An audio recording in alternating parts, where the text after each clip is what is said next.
Okay, great. So I'm just going to do a quick introduction because Sierra will be doing the majority of the presentation. Well, all the presentation, and I'll be here for any questions that anybody has regarding the AgrAbility side.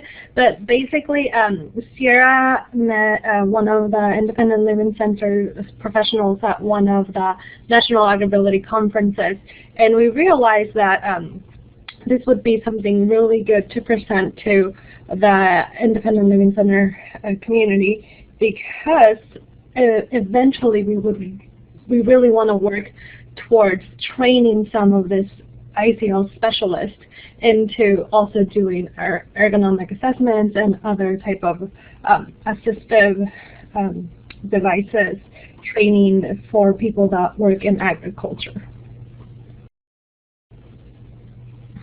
So, and we do have an office in Northern California, but we work in the entire state of California, so we are able to collaborate with any of the ILCs in the state.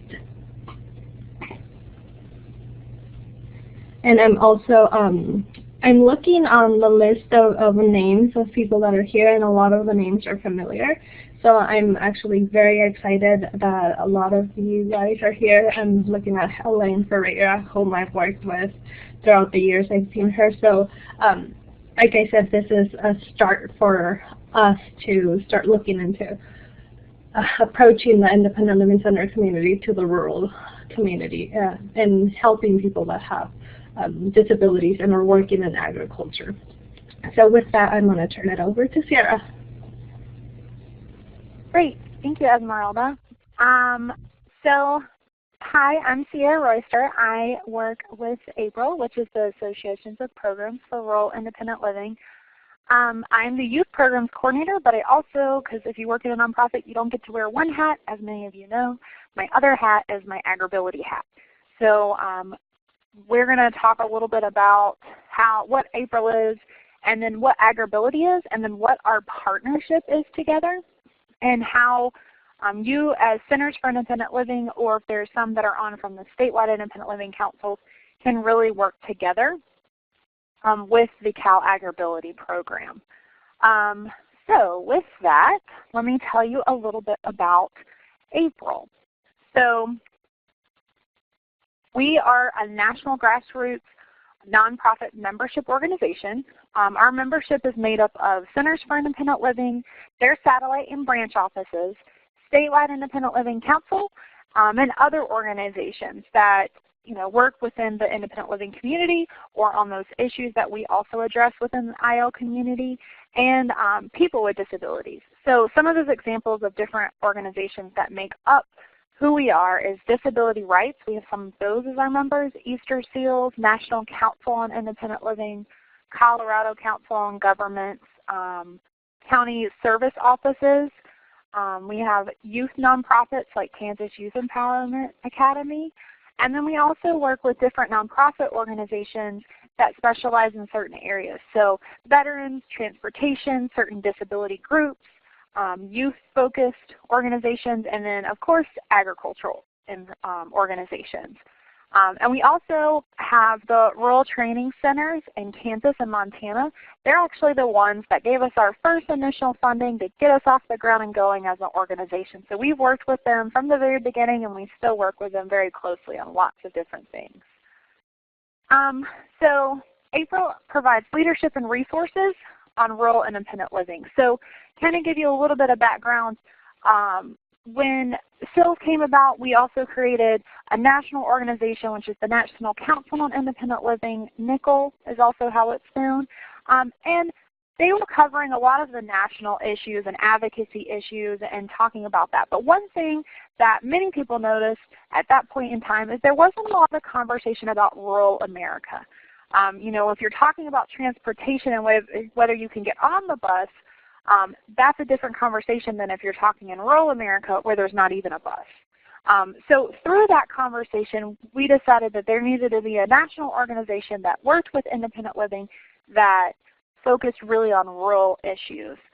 So we work very closely with our partners over at NICL, and we encompass everything, and that way we can cover all parts of America and the different communities that it makes up.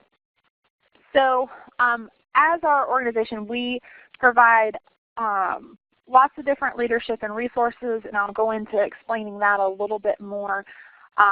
But we also, we're very passionate about advancing the rights and responsibilities of people with disabilities living in rural America. So a lot of our stuff, everything we do is to push that initiative. So that is covering a little bit about the basis of APRIL. But what I want to do is go over what we are, and April is very confusing. So to us, we're not just a month, we're a full-on organization. So we are a membership organization, and I kind of talked to you a little bit a minute ago about those different organizations outside of centers and statewide independent living councils that make up our organization.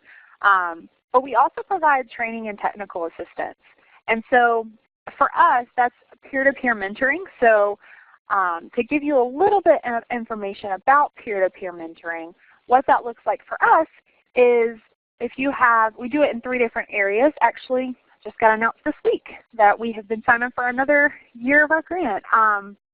We work with centers, statewide independent living councils, and youth, YLFs, and one thing that we're wanting to start moving towards is AgrAbility peer-to-peer mentoring.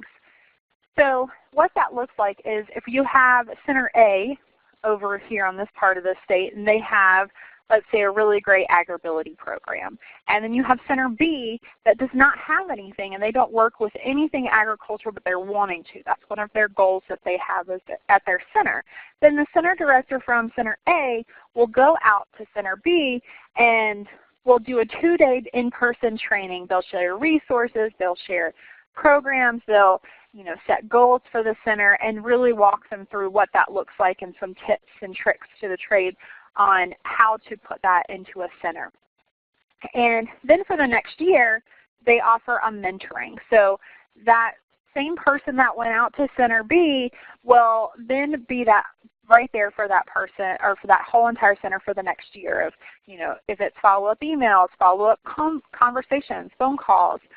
Sometimes, if one can afford it, a follow-up visit, all those different things. So that is another program that we do. That's one of our biggest programs that we do because, like I said, it covers all areas of independent living and helping grow those next programs that people have.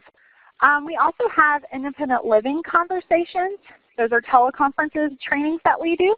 And so those allow us to really have a training done over a teleconference, but then it allows us to open up the conversation to learn from each other. So we have somebody come on and present, and then we open up the lines, and we really have like almost a peer-to-peer mentoring time where somebody asks a question, and we throw it out to the group on the call, and we really kind of discuss and have a conversation about the different issues and the different barriers that we faced in IL. So those are really some things we've done for quite a long time, and they vary. The topics vary, and you can go to our website and see past IL conversations. I mean, this past year we covered transportation. We talked about parenting with a disability and what that looks like. We also talked about the Hispanic community and the Native American community and how to make sure those were involved. And then we also had an AgrAbility IL conversation as well. So we do lots of different things with those conversations. We also have an advocacy committee. Our board and members make up one of our advocacy committees, and then we have a spinoff of that, which is the Youth Advocacy Committee. Those two parts really do a lot of our groundwork as far as advocacy on the national level and on the local level. If we're talking about a transportation bill that's coming out, we all sign on and we all create a letter. We also look to see where everybody else is in the country on different issues. And so it really allows us to have a national voice in different parts of the country and come together and talk about different issues. Because out of that advocacy committee, we have different sublets of it, if you would. We have a transportation subcommittee. We have a housing subcommittee. We have, at one point in time, we actually had an AgrAbility agricultural subcommittee when we were working on the Farm Bill. So there's lots of different areas that we cover. Within that Youth Advocacy Committee, they're really kind of getting off the ground and going. We're going into year 2 this year of that committee up and running. So they're doing a lot of trainings. They did a training on self-advocacy and systems advocacy, and how do you put together that white paper? How do you make sure your voice is heard at your local level issues that you may be covering? And then we're going to be going into this coming year training on different laws. So we'll be doing a study on the ADA, and then we'll also be doing trainings on the different laws that cover and protect people with disabilities. So as advocates, we can better understand how to use those laws to our advantage when we are advocating for a certain issue. So those are a lot of our training and technical assistance pieces. We also, I don't have the actual bullet in here, but we also are that point of reference. If you guys have a question about something in your center, or hey, I don't know how to do this reporting or anything like that, we are also a place where you can give a call, since we do work with the ILNet and do so many different trainings. We definitely can be that resource as well.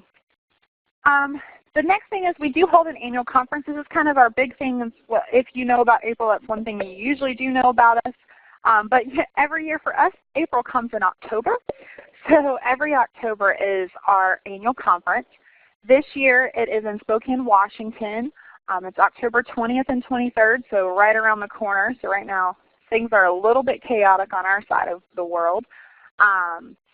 But next year, if you're not able to make it this year, or even if you are, set your calendar for next year. We're going to be in Denver, Colorado next year. So that's exciting. One thing that is very interesting about our conference is that we have a youth conference, and that starts the day before the main conference starts. So it starts on that Friday, and then youth are embedded throughout the rest of our conference. So when the main conference starts on Saturday, they have a youth track. They have different places for activities and learning experiences and tours and everything you can imagine. Scavenger hunts for youth to stay engaged throughout the whole entire weekend. So that's something that's really exciting. And for more information on our conference, we invite you to go to our website. I've put our link to our website on this slide as well. We also provide lots of leadership activities. We have our board of directors.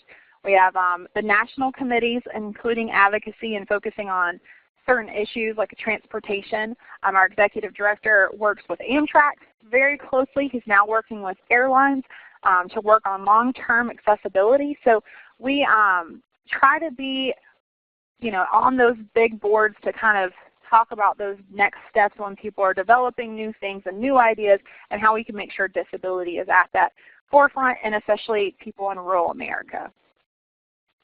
We also, hold on, I went too fast. We also, I told you about our partnership with Kansas and Montana. That this year is really going to be focused on housing usability, so we're really excited about that. And then we also just, as I've mentioned, we provide a rural voice, how many times will I say that on this call, on every issue that relates to all areas of people with disability. So transportation, housing, community accessibility, youth, veterans, policy, AgrAbility, you name it.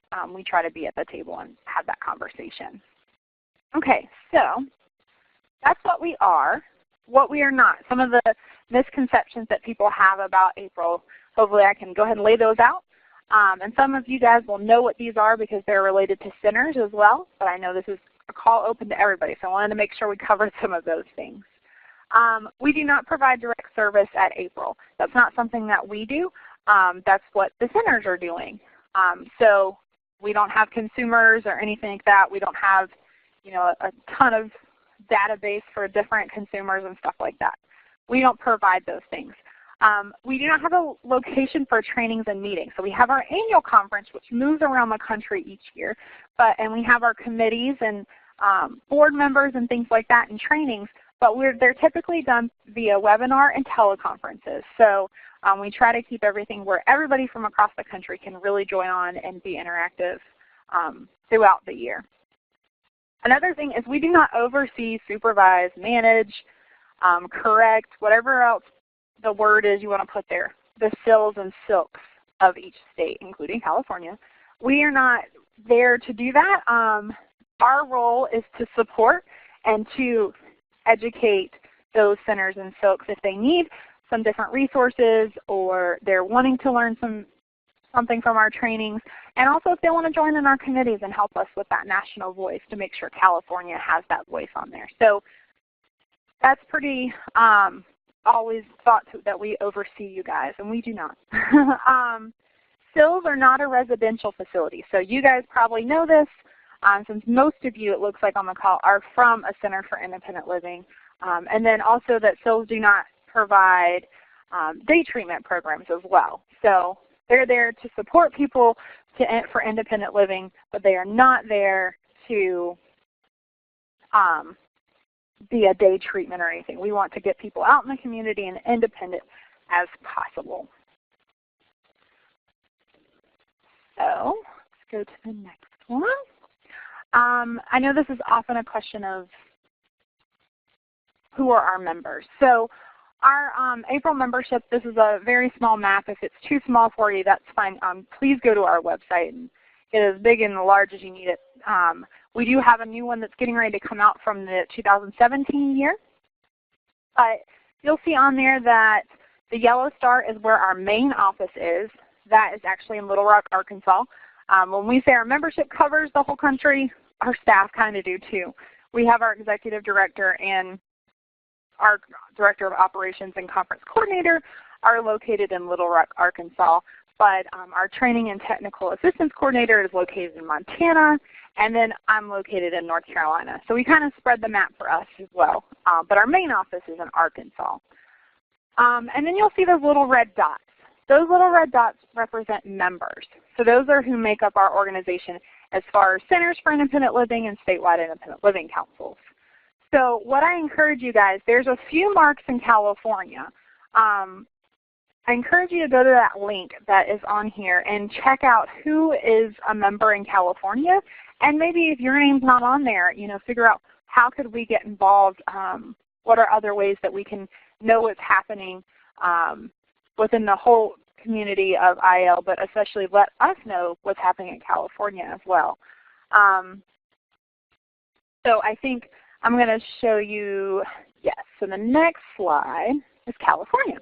So these are our April members that are in California. So if you don't see your name on that list, please let us know. But remember that, so if we have a main center that is the home office for Center for Independent Living, we also have branches and satellites. And when I was looking California up, you guys have a lot of branches and satellites of your center. So there are a lot of different organizations that are not captured on this list. But we would love to have you guys be involved so we can learn more from you guys, and you can also help us learn more too.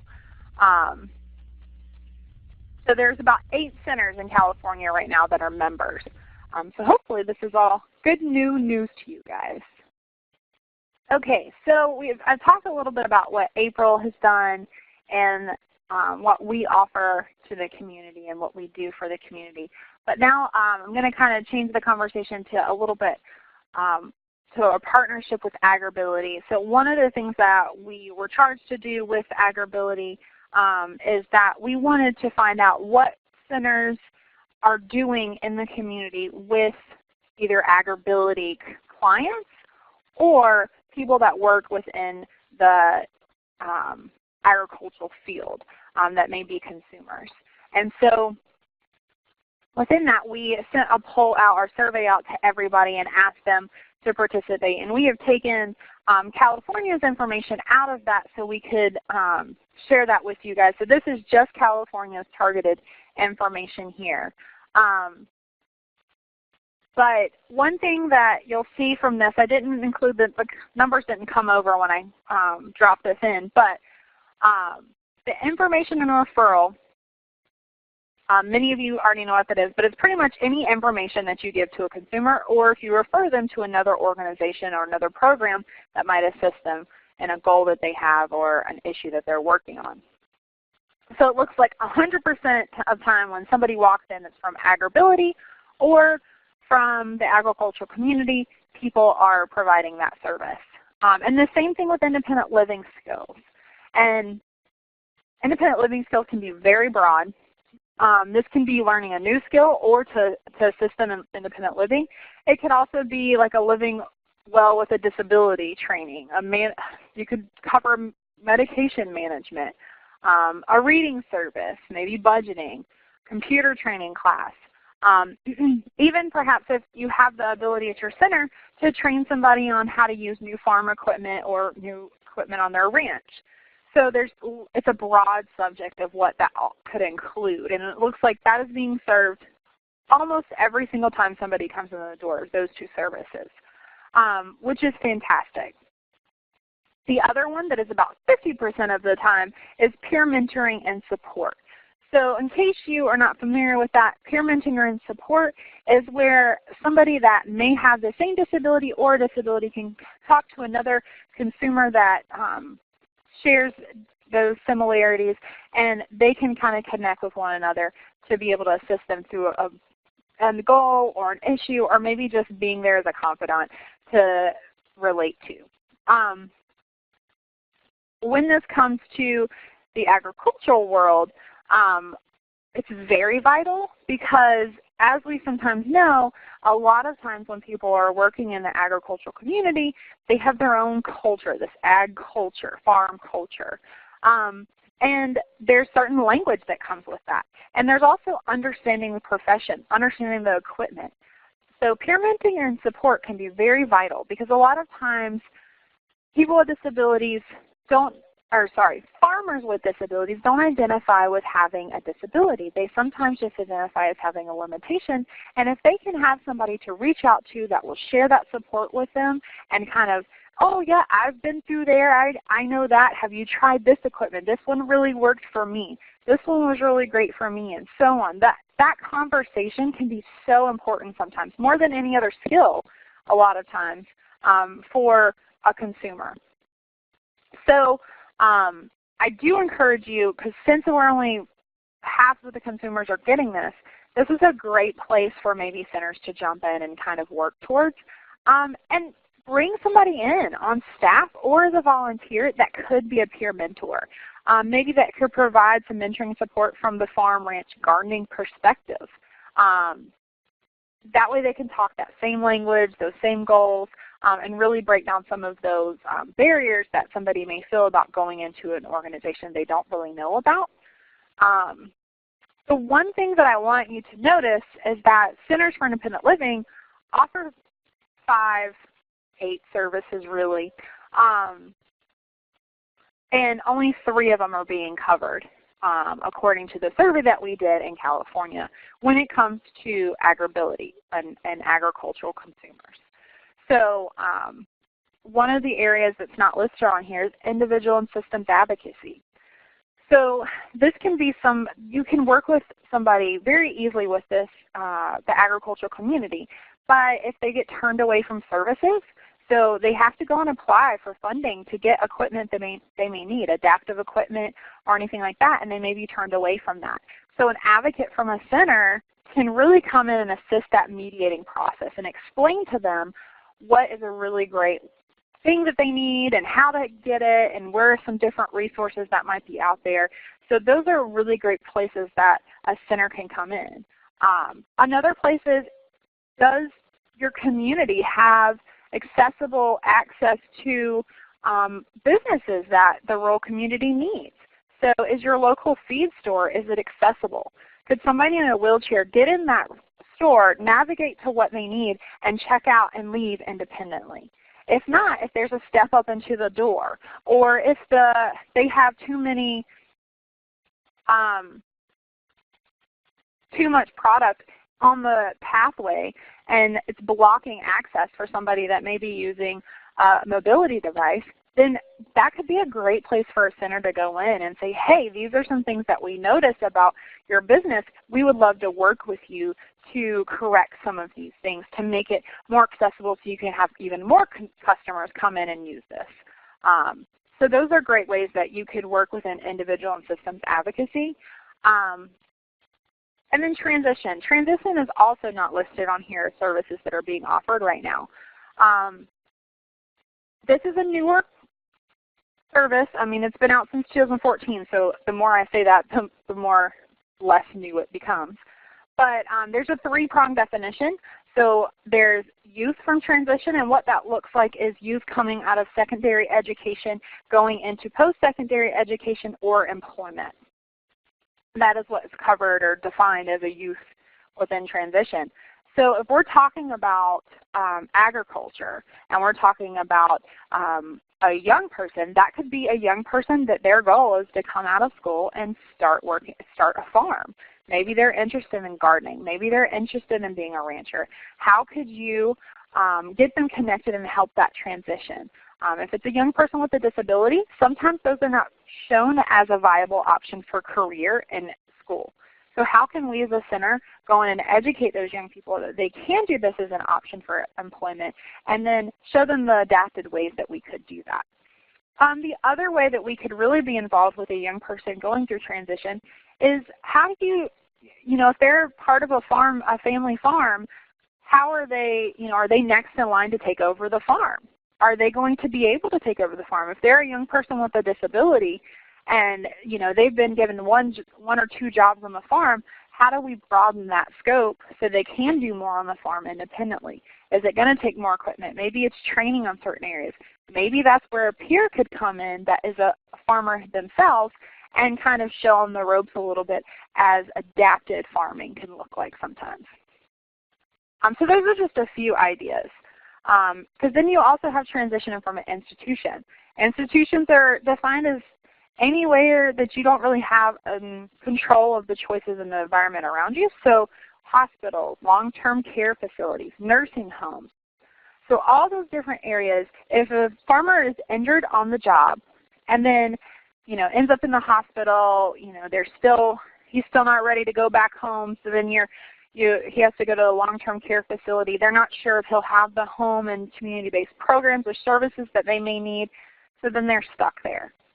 That's a great place for a center to come in and say, hey, we know that there's some services that you could get at home. Let's work together.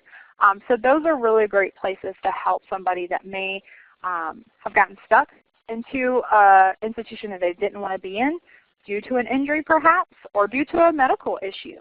And how can we get them back on the farm and back on the farm safely and to be able to be in control of their services that they need and have. The other part of that is for institutions is looking at prison or jails. And that sometimes is not a part that people think about quite often. But when you have somebody coming out of prison for the very first time in a very long time and they're thinking about how do I restart, how do I jump back into something either I used to know or something that I would like to know more about and be employed. Maybe that is farming. Maybe that is some sort of agricultural business. And so that could be a really great place to work with somebody transitioning out of that. The next place is diversion from institutions. So again, three-prong. This is our third prong. When we're talking about diversions from institution and we're talking about farms, gardens, ranches, we need to talk about safety. So how do we make sure that the people working on that farm are safe to avoid injury? But also, what if that person already has an injury or disability that they're working with? How do we prevent further injury? Because a lot of times what we find is that farmers are very self-sufficient. So they will rig something up to get themselves in the tractor when they used to be able to climb up. Now they can't do that, so they stack something on top of each other. And now we're looking at a safety issue that could potentially injure that farmer further. So those are some of the things to think about is how can we prevent any other injuries. That could be a diversion to keep them out of that institution that they might end up having to go to. And also just like any other consumer, if they have home and community-based programs, how can we support them to have those that continue in the community rather than being sent to the nursing home because they just can't get their activities of daily living met at home anymore? What are some of the places that the center can jump in? So just looking at this, this graph, 3 out of really 8 services are being met. So there's a lot of gaps there that we can start looking at. So those were just some ideas I wanted to go through of kind of thinking outside the box, if you would, of how we can really impact IL into the agricultural world. And then I did a little research on the California silk. So I looked up the State Plan for Independent Living, the SPIL, and there's a couple of places that I see that AgrAbility and agricultural consumers could fit inside. So 1.2b of the SPIL is unserved or underserved population. So that's identified as geographic areas identified are the rural counties. So there, I believe there are 8, I think, rural counties. I have it on another slide, I believe. But there are a ton of rural counties that are identified. And we may say, okay, so Sacramento County has Sacramento. That's a really busy area, very urban. But if you go 10 minutes outside of that, or 20 or 30 minutes outside of that, you may still be in that county, and it may be very rural at that point. So remember those outskirts of those areas as well. And then 2.1 talks about funds are awarded to independent living centers through the transition fund support of the movement of individuals from institutions into the community. Oh, I didn't continue with you guys. There you go. So when talking about that, when we just spent that time on talking about transitions and that 3-pronged definition of what fits inside of that, 2 of those, one being transition from institutions and then one being diversions from institutions, all can fit within this. So think about, with those funds that you're getting, are you using any of those, or could you be using any of those for consumers that are within the agricultural community? And then there's 2.2. Individuals who transition out of nursing homes are assessed on their quality of life through the survey used by the California Community Transitions Program. And I'm going to touch base on that a little bit more when I start talking about the National AgrAbility Project. But this is a place when we start talking about quality of life. Is quality of life being able to operate your farm and being able to do it independently, or you control the way that your farm is run, by communicating that to a whole staff of people on your farm, or by doing things how you used to do it before, and just in an adapted, safe way. So when you're talking about community transitions and completing those assessments, that's one thing to think about. If you've helped somebody get out of a nursing home and they've decided to go into the agricultural business, then are you making sure you're capturing some of those pieces through that survey? Okay, so that's a little bit about centers and silks and how that can fit in.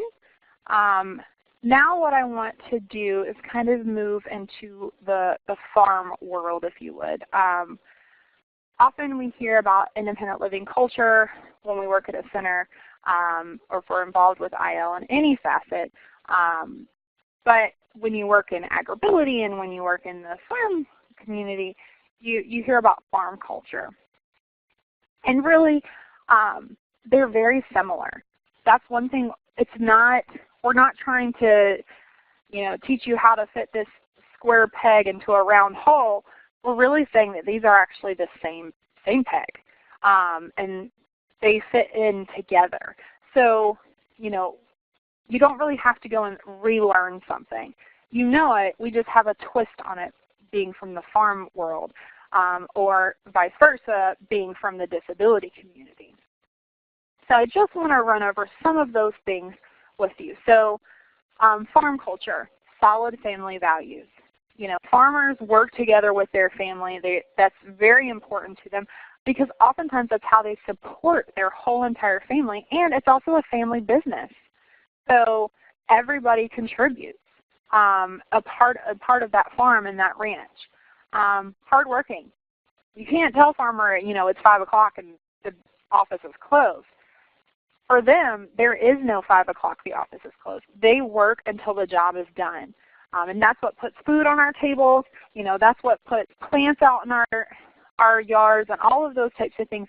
Those are, that hardworking value is something that we should value. Commitment to community. Farmers are working for us. They are, again, they're the ones growing the food and taking care of all of our basic needs. They are also making sure that we have the healthiest things that we can, as far as our air goes for plants and the horticulture piece of that, but then also, you know, putting what's on our table and making sure that that's the healthy as well. So they are committed to our community. That's oftentimes why they're doing what they're doing. And they're self-sufficient. So I mentioned this earlier. They're going to figure out how to get in that tractor. So what if I you know, hurt myself or anything? The job still has to be done, and I'm still going to do it. They take care of each other. So within that, even if the job has to get done and they may have a barrier they've come up against, they're going to make sure that their neighbor is taken care of. So if somebody's having trouble getting on their tractor, they may have to, you know, reach out to that neighbor and go, hey, so this is what I'm needing. Can you run your tractor around my side right here in the corner, because I just can't get into this area of my land. You know, everybody makes sure that they take care of each other within the community. And then everyone contributes. So talking about those family values again, from the dad to the youngest person to the grandma to everybody in the family, everybody's contributing to the farm. When you have a farm, it's not just one person's job to go and do every day. Somebody's always, you know, doing something, whether it's putting the feed out, whether it's, you know, sweeping up after everybody or cleaning up the pens or different things like that. Everybody's contributing. And then a lot of times a person with a farmer with a disability doesn't say, I'm a farmer with a disability. They are a farmer that lost part of their arm in a machine. They are a person that can no longer hear because they've been exposed to these loud noise and this different machinery they've been around all the time. Or, you know, they've had some trouble welding and now they've lost part of their eyesight. But that doesn't mean they're a person with a disability. So understanding those core values and that culture when you're working with somebody is very important, because we expect the same thing, right? If we come into IL and we ask staff to learn these IL culture and philosophy and history, that's the same thing for farmers. So respecting that and really kind of taking that to heed. And especially if you have a farmer come in and go, all right, so what's your disability? And they go, I don't have one. Oh, okay. But if you go, so are you having any trouble with anything? Oh yeah, my knee kills me. You know, they say I got arthritis, but I think it's just an old bad knee kind of thing. Okay, well then they don't necessarily count that as a disability, but for us, we know that is. That's a major life. It's a limitation in the major life activities. So just thinking outside of those common terms that sometimes we get folded into within IL. So on the flip side of that, IL culture. You know, we talk about what this looks like and philosophy, and we educate so many people about that. Sometimes we just have to look at the different things that make up the IL culture to see how much they can fit into the same culture for farmers and ranchers and gardeners. So to work through those barriers that you face with your disability, those are something that we often do as people with disabilities. We see something that, you know, is a barrier, but it doesn't stop us. We figure out how to get around it, and then once we get around it, we then advocate to have it removed. So not only are we, you know, getting around the barriers that people put in front of us, we're also fighting to get those removed so they're not there for either the next time for somebody else or for ourselves. We value community participation. IL culture started in the place of we shouldn't be put away as people with disabilities. We started in this place that we should be a part of the community. We should be a contributing member of society. We want to be that. And that's where we started, and that's where we still are pushing today. You know, that's why, you know, if we go back to what a SIL is not, we're not a residential facility. We're not a residential facility because that would be putting people away. We want to be in the community. And we care about our community. We make sure that the barriers are taken down for others. So we value that community participation. Many people with disabilities want to learn how to be in control and self-sufficient. So that's, you know, pretty evident of kind of what the IL community wants. We definitely know how to do things ourselves. We want to put on our own jacket. We want to open our own door, and we figure out how to do it. And that's one of the things that's very similar to a farmer. They want to do those things themselves. They'll figure out how to do it. And we take care of each other. So as I've mentioned a couple of times, we make sure that we take care of the others that are in this community, our brothers and sisters. And then when we start talking about IL culture, the lifespan model, the independent living model, basically we don't want to be fixed. We are not looking for a fix to our disability. We are looking to live independently as possible within our community. So when we start talking about those pieces, they really start to mesh up with one another. So that's just a really important piece to remember as you're working with individuals. And so I'm going to take a swig of water, and Esmeralda, I'll hand it over to you to talk about CalAgrAbility. CalAgrAbility and Ability Tools has a partnership. We started our partnership in 2014, and we have one more year on this cycle to go through. But in this partnership, one of the main things that we've added has been gardening and farming tools to the device lending library, and we also have the device lending library connected to our AgrAbility page. So what we've been doing is that we've had farmers, when we give them suggestions of some tools to be able that we were suggesting for them to use, oftentimes when we hit a roadblock is when we suggest a tool and then we don't have funds to purchase that tool for them to try. And you all, as independent living center specialists, understand that it's very important to be able to try something, because even though it might work for one person, it does not mean that it's going to work for every person. So, for example, the picture on here is from one of our farmers down in San Diego. She has Lyme disease. She's actually a veteran, and she has a small farm. And one of the things that she was having a lot of trouble with was weeding. So she would go down on her knees and start weeding, and she could do that for about 20 minutes or so, but then the problem was that she could not get up, so she had to wait for somebody to be able to come and help her get up. So one of the things that we suggested, AgrAbility suggested, was this wheel hoe. And this wheel hoe, we had one as part of the device lending library. So we sent it to her, and she was able to try it out, and it worked really well for her. So we knew this is the tool that she needs, it's going to work out. So then we just had to go with one of our partners so that they would be able to fund it for her. So that's in a nutshell how AgrAbility works. So now the really positive thing about this device lending library is that we have been able to let farmers and farm workers try tools, and they don't necessarily have to buy them. And oftentimes what we've gotten is, I didn't even know that some of these tools were available. So farmers and farm workers, like Sierra said, they will find a way to do the work that they need to do, because ultimately their life, their family depends on it. So we often see farmers and farm workers to come up with their own devices. And this is also another reason why we decided to add gardening and farming tools into the device lending library. We also don't have all of the tools, the gardening and farming tools in our library. We added AgrAbility as one of the lending libraries. We distributed these tools amongst many of the ILCs across the state, and some of you on the call might have some of these.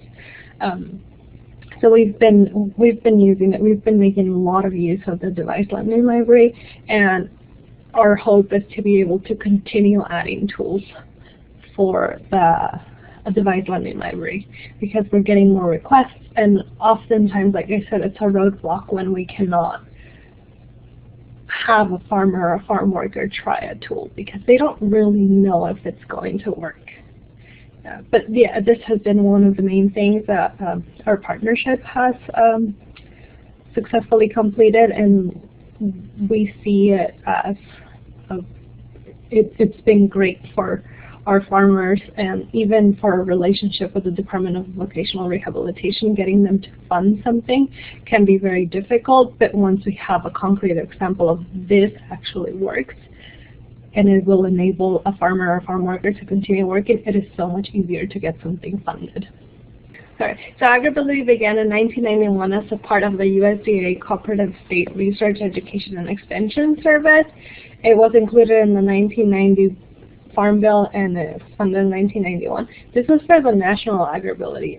AgrAbility in California did not begin until 2002, and we've been at the University of California in Davis since then.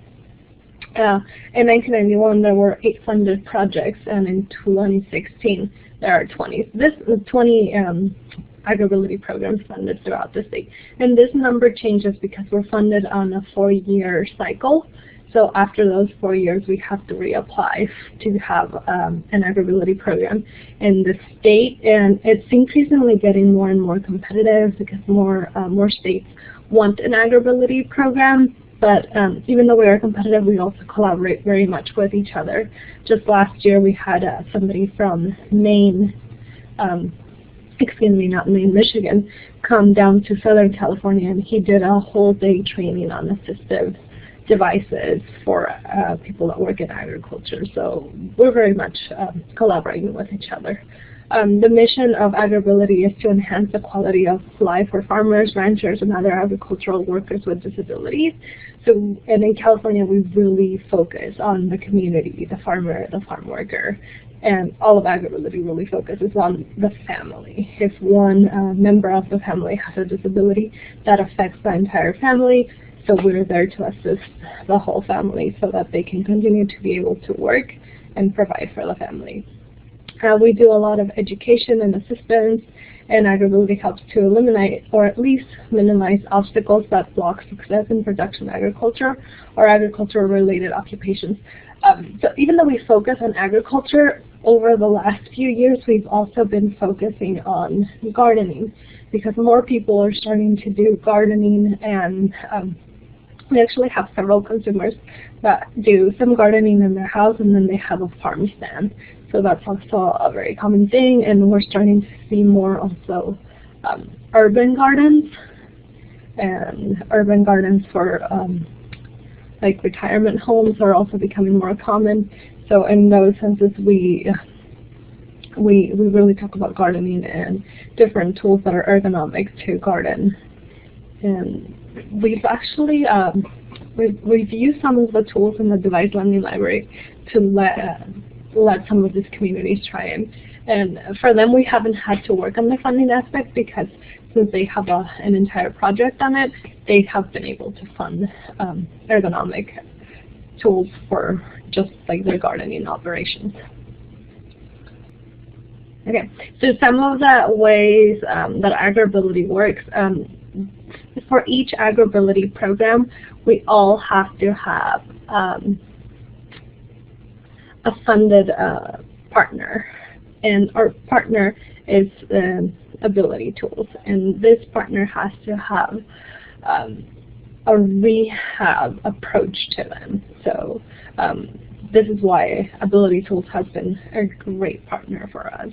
But for AgrAbility, there's the National AgrAbility Project, and then there are about 20 state projects right now. And we partner also with a land-grant university, which is the university that hosts the program. And like I said, at least one disability service program, and the disability service program has to have that component of having a rehab component. And this is why Ability Tools worked well for us. So some of the things that AgrAbility does, we provide support to the state and regional AgrAbility projects, and this is for the national AgrAbility. We in California don't do this, but this is part of the National AgrAbility program. They do trainings, they also develop resources, and in a lot of these trainings and resources, the state AgrAbility programs are collaborating. So for example, for California, one of our main contributions that we've done is how to work with farm workers because we have such a dense population of farm workers. And we do provide direct services to consumers, and even in states without AgrAbility programs. So in the case of California, if you look at the AgrAbility map that shows which states have an AgrAbility, on the West Coast, I think it's us and Utah and then recently Texas too. There it is. But we have provided services to individuals in Oregon. I think last year we had somebody in Oregon and somebody in Arizona. Can we go back to that? Perfect. So what we don't do, we do not have funding to purchase the assistive devices. And again, going back to the device lending library, this is why the device lending library has been so great for us, because we cannot fund the tools, but it provides an easier way for us to help farmers and farm workers have access to these tools and then provide a more positive and easier to work with avenue to finding the funding and getting organizations like the Department of Rehabilitation to say yes to funding those devices. And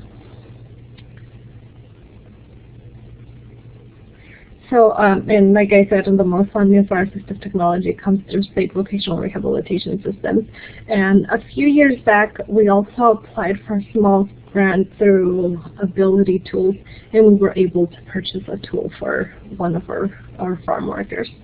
And other resources and grants, loans that are available, we often will also work with USDA to find the funding to get some of the bigger equipment for agriculture.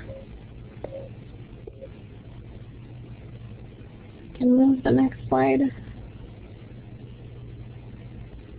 And this is a map of the current states that are funded with AgrAbility. The yellow states are states that have an AgrAbility program, and we don't all run on the same 4-year grant.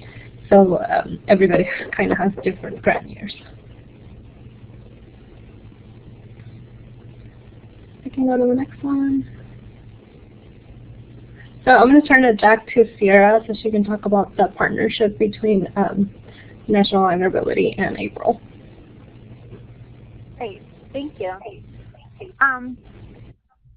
So this is a new formal partnership with AgrAbility and April. We have been informal partners for years now, with our executive director being a part of their council and different projects they've done. So we've just now formalized it. And our goal has actually been to increase the education for centers and for Silks and for AgrAbility, for state-funded projects, and for April as a whole. So really just some cross-training and educating has really been one of our main goals.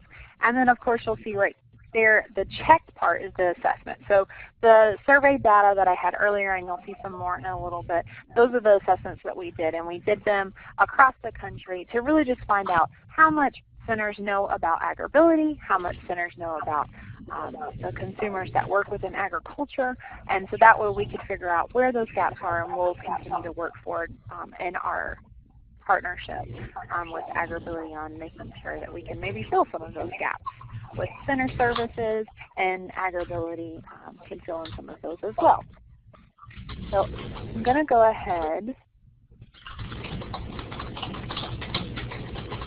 and put us here. So year one, these are the things that we were able to accomplish in year one. The cross connection, so we've been able to connect with many AgrAbility funded projects and affiliated projects. And then we also are doing trainings just like the one we're doing for you guys there in California today. We also are setting those up across the country to really just help educate everybody on those topics and learning more about it. One thing that we want to bring to your attention is the toolbox. So in just a little bit, I'm going to put that up as a part that you guys can really use as a resource. And that's that link right there. We also are wanting to link people with going to try to get this all connected in my head. We want to try to link you guys at centers to people that understand the VR language. So when you're asking for funding for equipment, that you can use some of that language that they have to have in order to fund something. So that's another one of the things that we have been able to connect, is identifying some of those people that work within the VR system that are very familiar with AgrAbility and agriculture, to get some of that language into proposals for requests for equipment, funding, and things like that, and assistive devices and such. We are also reaching out to centers with accessible gardening programs. So we have some centers that we know that are doing some work with raised bed gardening, and that's a natural fit then. So we're wanting to connect with those, and we've made some connections in this first year. And then we've also, one of the other areas that we are charged with is working with young people with disabilities. So how does that fit into agriculture and AgrAbility? Well, one thing that we know that we can identify is finding those young people that have worked on a farm, that have a family farm or want to be a farmer, and where can they fit into the process for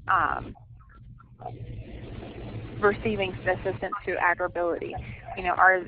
Are they wanting to just get startup funds to do that? How do we do that? Are they wanting to just join 4-H in the FFA of their area, the Future Farmers of America? And we know that California, you guys have a huge youth initiative in your state with Yo Disabled and Proud. You're the starting point for the Youth Leadership Forum. You have a lot of young people right there in California that are engaged in independent living. And so now finding out if this is something they may be interested in, how can we support them and assist them with that? And then just accessing the members of April to figure out what we know and what we don't know at this point.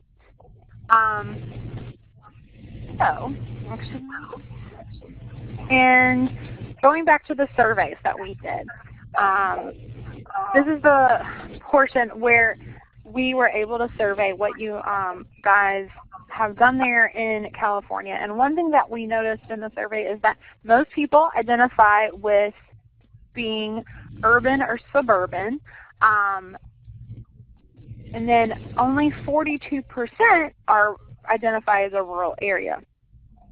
But one thing to think about is that 57.1% of you guys in that purple first line there, they're urban and suburban. So I know that Esmeralda just mentioned that urban farming.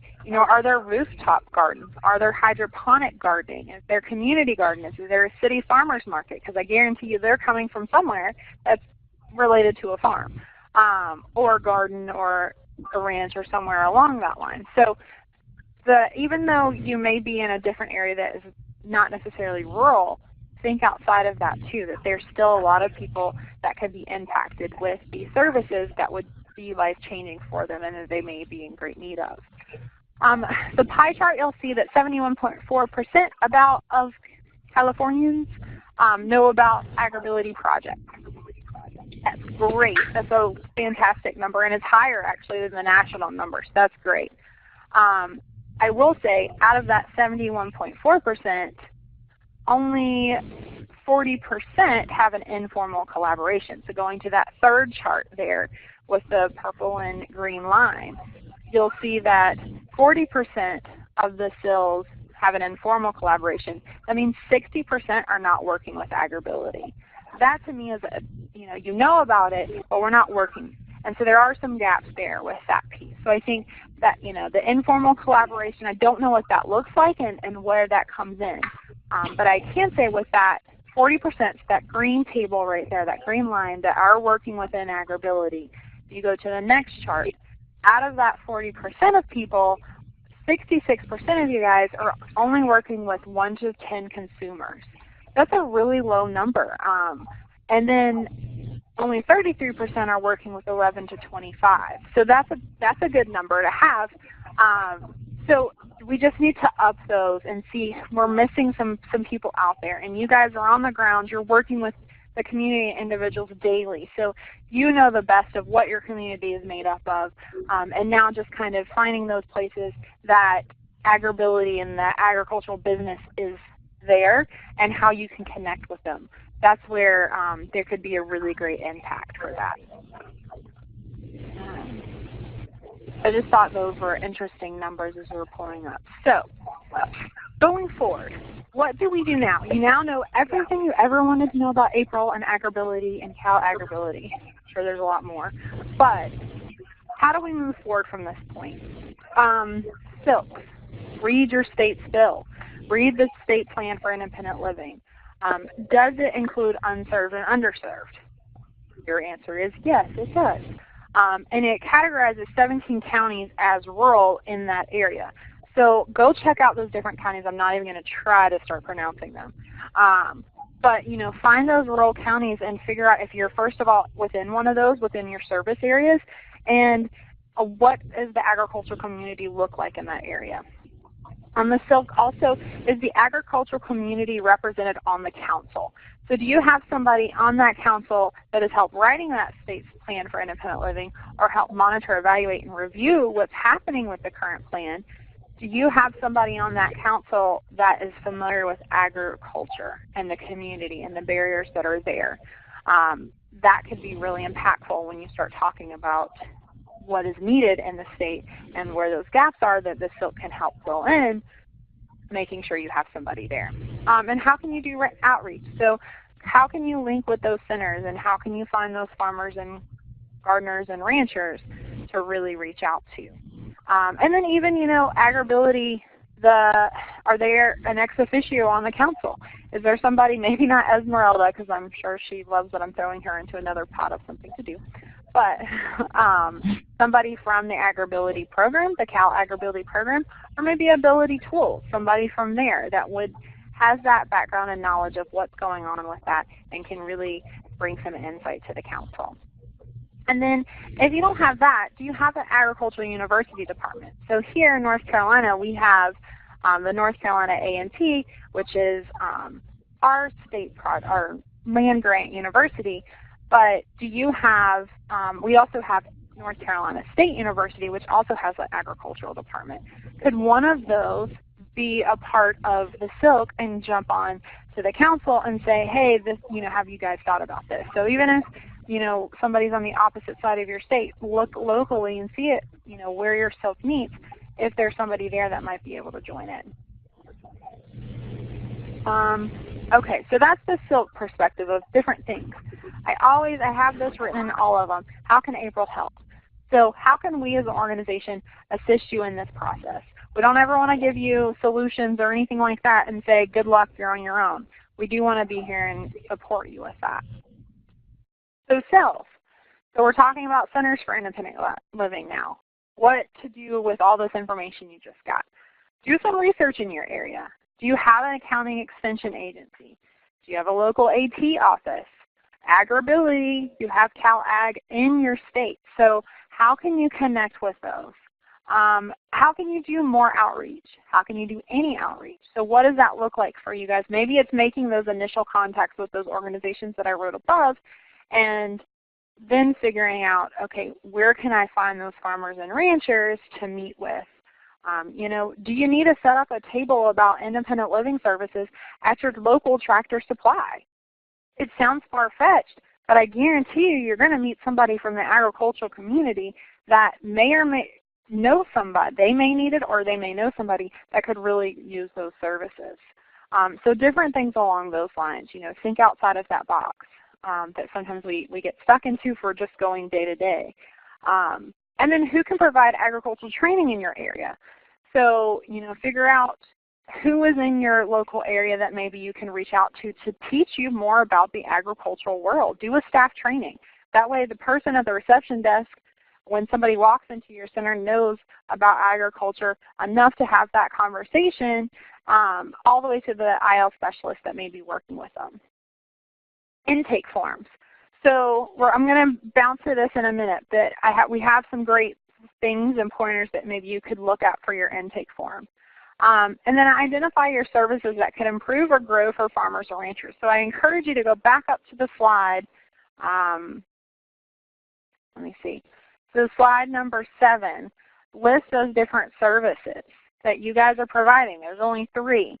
So when I had talked about those different areas that you could be working within those services, maybe have a meeting with your staff and go, how are we doing this? How are we reaching out and making sure that we're impacting farmers and ranchers and gardeners within that service? So those are some important areas to reach out to. Okay, so intake forms. These are some things that you could add to your intake form. This is information that has been taken from another center that has an AgrAbility intake form that they use to make sure they're capturing all the information that could pertain to somebody in the agricultural community or agricultural business that will help better assist them along the way. So first of all, veteran, married status, number of children. Okay, those seems kind of straightforward for an intake form, right? Well, if they're a veteran, they may actually qualify for certain grants or loans. And they also might have different resources or different barriers that could, help them or hinder some of their accomplishments and success towards some of their goals. So knowing that up front. Married status. If they're married, I'm going to guess most likely that there could be another person in that family that is now assisting them on the farm. So now you might be looking at 2 people that you might have to work with. Number of children. So that goes back to that youth goal that we were talking about a little bit ago that we have with AgrAbility in April. Are there children on the farm that maybe want to move into this? Do those children might have disabilities that you could help problem solve through that? If they're involved with their local 4-H but can't show their pig at the different competitions because they can't access the arena for it, then how can you have that conversation? So knowing the family dynamic can really help you understand and know that farmer even better. Do they currently work on a farm? Are they the owner of the farm or an employee of the farm? Those are really important to know the differences in, because that impacts how that can that impacts how they may be involved with the farming, at what level they're involved. What type of farming operation are they doing? Livestock, vegetables, any of those types of things. Flowers. What are they farming? That's an important piece to know. How many acres do they farm? So when you start talking about somebody that is doing a rooftop garden versus somebody that's got a pasture, you're going to be talking about a bigger area. And if that conversation moves into I need equipment, somebody that needs equipment for a local community garden is going to be very different price than what somebody needs in a livestock ranch. So understanding that will help the conversation later on. What is your disability? Now I do want to go back to the farm culture.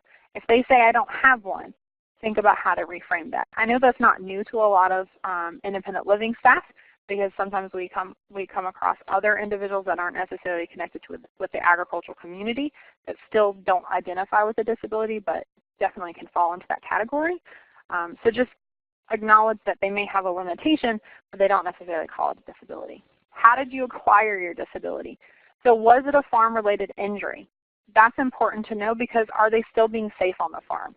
Is there somewhere that we need to go in to make sure there's not a secondary injury that could be coming about to further that disability or create a new disability? When did you acquire them? So somebody that has been recently injured is going to have a lot less figurative tools in their belt to be able to work on the farm, whereas somebody that acquired this disability many years ago will now have many different ways to get around any barriers. So taking an account of that they may know how to climb up in their tractor even though it hurts, but they figured out how to rig themselves up in there.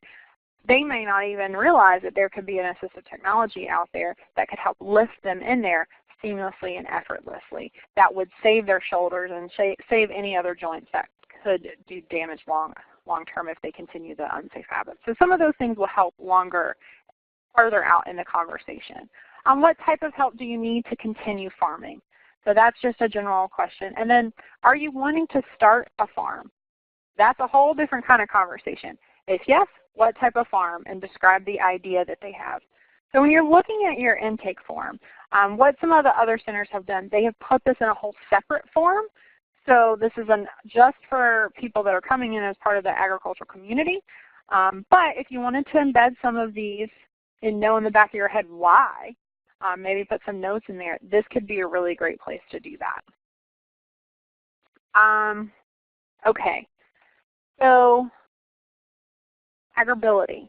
So when we're talking about AgrAbility as a national project, you know, these are some of the kind of things, but when you want to think about it for CalAgrAbility, they probably are doing a lot of these. So reach out to your sills and silks. This is our attempt to reach out with you guys, with CalAgrAbility, to reach out to you guys on providing training for agricultural community and businesses. And I bet Esmeralda could tell us that there are people in California that we could link with that would give you training on those different areas, or suggest maybe local places. Again, AgrAbility can help further some of that language for the intake form. So those were some ideas on the last slide, but I'm sure they can work with you guys to help kind of personalize that for your area and what is often being seen there. And what areas could you get in disability services from your SIL? So, you know, not only what are the services offering from a SIL, maybe contacting AgrAbility from a center's perspective and go, hey, these are the services we're offering. You know, how can we help fit these into what you're seeing from AgrAbility clients? And then, is there some people that are already working within the SIL that are part of the agriculture community that work with AgrAbility perhaps that could be great peer support? So going back to that peer mentoring and support. And then read your state plan. That's always important. Okay, I know this is really, really small. This was the part of the survey that we did, and this was one of the biggest pieces that people, I want a resource library to help us with agricultural issues and information. That exists, that is out there. It's with the National AgrAbility Program. And some of the other things that you guys say is a pathway, a path to services document. So please take that intake form, and please feel free to contact April, and I mentioned contacting CalAgrAbility to find out how you could get that path of services, because it's going to look different depending on where you're at in the state. So definitely there's lots of other ways to write that and what fits with your organization and your current paperwork and your current process of an intake. That could look completely different. And then information on assistive technology for agricultural workers. So that is all listed within the toolkit on the AgrAbility website. So I encourage you, go to the AgrAbility website, check out their toolkit. It's so, so easy. Actually, I'm going to try to use something fancy now. If it works, let's see. Okay, so when you go to the AgrAbility website, this is the toolbox, Assistive Technology Database. So if you're looking around and want to find something, you can definitely go through here. I mean, it has an endless amount of resources. So if you're looking at, let's just look at gardening since we've talked about that quite a bit. Gardening beds, gardening tools and accessories, yard carts and wheelbarrows. So it literally breaks it down for a very user-friendly way to access all the information. Hydroponic systems, raised soil beds. So we're just gonna go with the top one, see what we can get. And there's even more. I mean, it just gets very detailed. So I wanted to show you guys this because it literally lists the product, tells you where you can get it, tells you how to call and ask for it, and then talks about the cost. So, and I think in a lot of them, they even have videos of somebody using the equipment. So you can see how it's used. And you can do this with a consumer. So there's just so many things that are in this toolbox. So I encourage you, because so many of those things that you guys said that you need already exist. You just got to know that they exist, and they're in that toolbox. So I just wanted to show you that, and you can search the whole entire toolbox for a certain thing that you're looking for. If you don't know the name of it, you can play around and find different areas. It's very, very detailed and very, very good. So I encourage you, and that's a national database. So if you find something on here and you want to give a call to Esmeralda and be like, this is what I found, what is the next step from here in CalAgrAbility? That would be a great way to connect to one another. So that brings me to the very end. I guess, are there any questions? I have just a quick thing to mention. If anybody, if any of the ILC specialists have a suggestion for gardening or a farming tool that they would like to see in the device lending library, you can email me at calagra@ucdavis.edu. I've posted that on the chat, and I'm often keeping a list of things that we would eventually want to add whenever we have funds available. Because the idea is to make the device lending library have more gardening and farming tools to make them more available for our agricultural communities.